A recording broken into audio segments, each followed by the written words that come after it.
হরিনাম শুধুমাত্র শান্তির জন্য নয়, হরিনাম আপনাকে তৈরি করবার জন্য।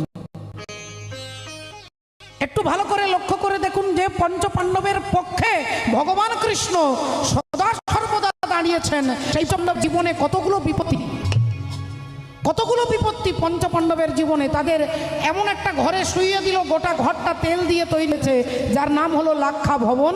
আর সেই লাক্ষা ভবনে পুড়িয়ে মারবার জন্য দুর্যোধন একটা চক্রান্ত করলেন।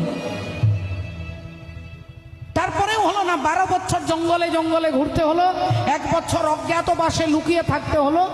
কত রাক্ষস, কত অসুর, কত শত্রুদের মোকাবিলা করতে করতে এত বড় ভয়ঙ্কর কুরুক্ষেত্রের যুদ্ধ হয়ে গেল। এত কিছু, এত লোকজন, আত্মীয় পরিজন মারা গেল। তাহলে পঞ্চপাণ্ডবের সঙ্গে যদি কৃষ্ণ থাকে, তাদের জীবনে যদি এতগুলো দুর্ঘটনা ঘটে, তাহলে আপনি যদি ভাবছেন যে আপনার জীবনটা সুখময় হবে এই জন্য হরিভজন করা, তাহলে এটা আপনাকে সান্ত্বনা, এই বাচ্চা ছেলেকে ভোলানোর মতো কথাটা বলা হয়। দুর্যোধনকে তাকিয়ে দেখুন, দুর্যোধন আনন্দে খাচ্ছে, ঘুমোচ্ছে, পালঙ্কে শুয়ে আছে, আনন্দে শুয়ে আছে, তার কোনো টেনশন নেই, তার কোনো যন্ত্রণা নেই। তার পাশে কিন্তু কৃষ্ণ নেই। এরকম অনেক ব্যক্তি পাড়া ঘরে, গ্রাম শহরে দেখতে পাবেন, ভগবানকে আদেও মানে না, 4 তলা বিল্ডিংয়ে থাকে। বলে 4 তলা বিল্ডিংয়ের সঙ্গে ভগবানকে ভালোবাসার কোনো সম্পর্ক নেই।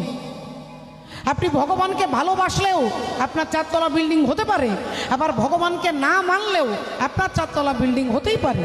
এটা আপনার প্রারব্ধ, আপনার পূর্ব জন্মের কর্মের ফল। যে শিশুপাল ভগবান কৃষ্ণকে সকাল থেকে রাত্রি পর্যন্ত 99টা গালি দিত গুনে গুনে, ছোট লোক, অসভ্য, অভদ্র, চোর, ছেচড়, কত রকমের শিশুপাল ভগবানকে গালিগাল